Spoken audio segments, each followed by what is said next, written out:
जय हिंद। मैं इंजीनियर सतीश आज आप लोगों के सामने एक बहुत ही इंपॉर्टेंट वीडियो लेकर के हाजिर हुआ हूं, जो हर आदमी को बिहार में आज जरूरत है। इनका सर्वे काम शुरू हो चुका है, जो लगभग 45,862 गांवों में होगा। बिहार में भूमि का सर्वे की जरूरत क्यों पड़ा? बिहार में भूमि सर्वे का जरूरत क्यों पड़ागा? इससे पहले भूमि का सर्वे कब हुआ और कितने दिनों तक चला? इससे पहले भूमि का सर्वे कब हुआ और कितने दिनों तक चला? कौन सा जमीन आपका होगा और कौन सा सरकार का होगा?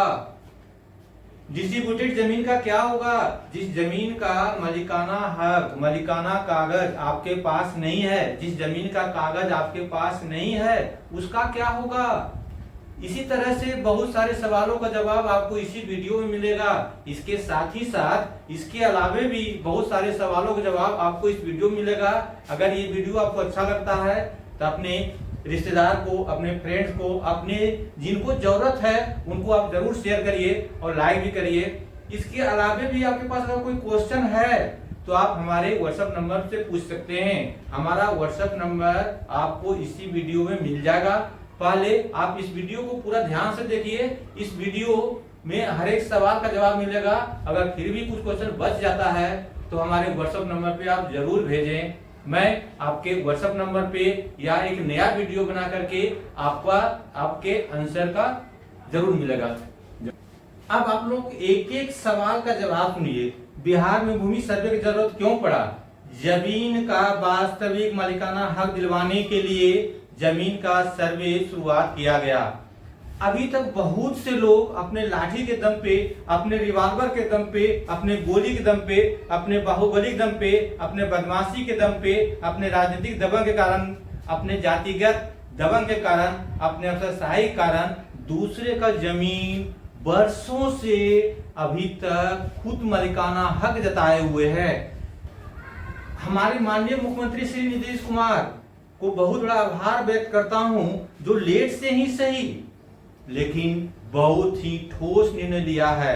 क्योंकि बिहार में खासकर जमीन विवाद में सैकड़ों केस, मुकदमा, मारपीट, मर्डर तक होता रहता है, जो ये धीरे धीरे कर करके बंद हो जाएगा, जिसको जेडीपी बोलते हैं, zero tolerance point. Nitish Kumar का मेन मकसद है भूमि अधिग्रहण करने के बाद ये सब जो विवाद है इसको शून्य किया जाए।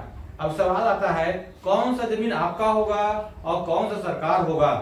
जो जमीन आपके पास है, जो आपके पापा के पास या आपके दादा के नाम से या आपके परदादा के नाम से है, जो अब तक जीवित नहीं रहे, वो जमीन आपके नाम से होगा। उसके लिए कुछ कानूनी प्रक्रिया है जो आगे आपको इसी वीडियो मिल जाएगा।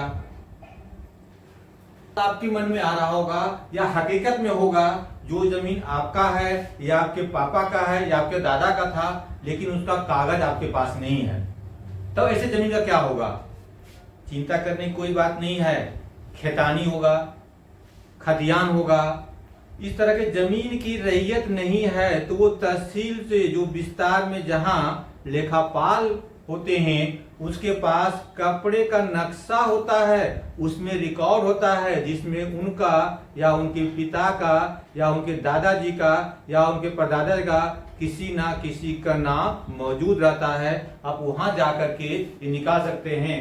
जैसे कोई बच्चा पढ़ा है स्कूल में, कॉलेज में या यूनिवर्सिटी में, लेकिन वो सर्टिफिकेट नहीं लाया, तो वास्तविक में भी उसके पास सर्टिफिकेट नहीं है, लेकिन उसका सर्टिफिकेट स्कूल से किया है तो स्कूल में है, कॉलेज से किया है तो कॉलेज में है, यूनिवर्सिटी से किया है यूनिवर्सिटी में है। इसी तरह से इसमें अगर आपके पास कागज नहीं है तो चिंता करने की जरूरत नहीं है।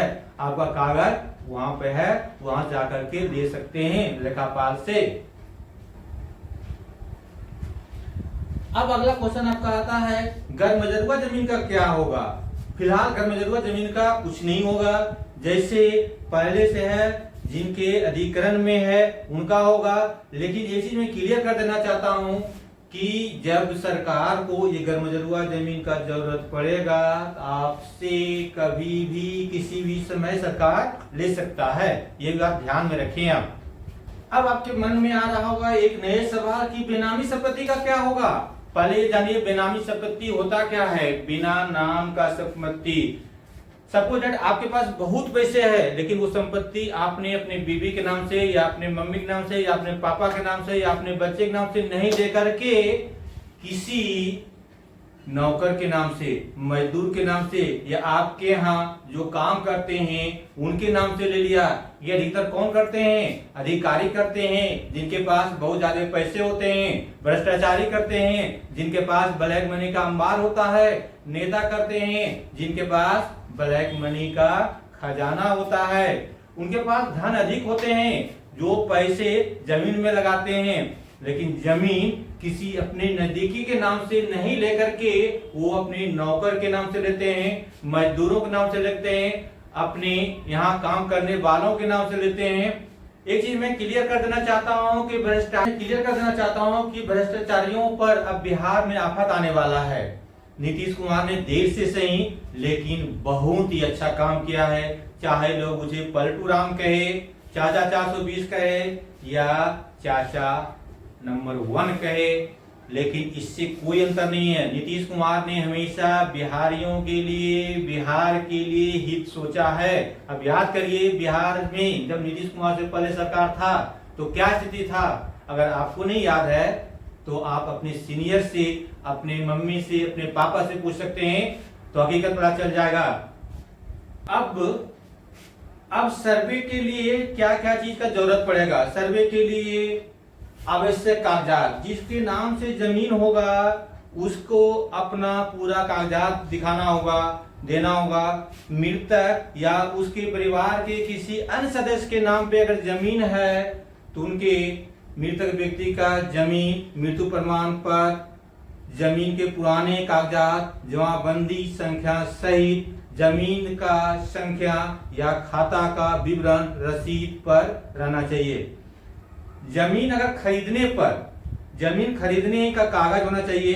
फिर सरकार कोई जमीन उनके पापा, उनके दादा या उनके परदादा के नाम पे है तो वो अपने नाम पे कैसे करें? अरे बारिशनामा। सबसे पहले उनका अपना आधार कार्ड होना चाहिए, जमीन का पूरा कागज होना चाहिए, उसके बाद वंशावली। एक चीज मैं और क्लियर कर देना चाहता हूं कि जितना भी डॉक्यूमेंट या पेपर आप देंगे, एक कॉपी जेरॉक्स करा करके अपने पास रख लेंगे, क्योंकि इसमें बहुत सारा गड़बड़ी होने वाला है। और ये गड़बड़ी तभी सुधार होगा जब आपके पास जेरॉक्स रहेगा, नहीं तो फिर से प्रोसेस स्टार्ट हो जाएगा। और सर्वे की प्रक्रिया 2 तरह होगा। सर्वे क्या प्रक्रिया 2 तरह होगा, पहला ऑनलाइन होगा और दूसरा ऑफलाइन होगा। अब ऑनलाइन किस तरह से होगा इसका पूरा जाने आप। ऑनलाइन के लिए आपको बिहार सरकार की राजस्व एवं भूमि सुधार विभाग के वेबसाइट पर जाकर करना पड़ेगा। ऑनलाइन करने के लिए आपको बिहार सरकार की राजस्व एवं भूमि सुधार विभाग के वेबसाइट पर जाकर करना पड़ेगा। दूसरा ऑफलाइन, ऑफलाइन ये भी ज्यादा बेटर है। ऑफलाइन इसके लिए हर जिले में जमीन सर्वे के लिए शिविर लग रहा है, जहां आप जरूरी कागजात लेकर जाकर अपना सर्वे करा सकते हैं।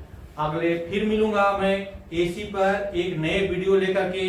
अगर आपके पास किसी भी तरह कोई भी क्वेश्चन है, हमारे व्हाट्सएप नंबर लिंक में दिया हुआ है, जिस पे आप अपना क्वेश्चन पूछ सकते हैं, या किसी पे आप कमेंट्स में अपना आंसर पूछ सकते हैं।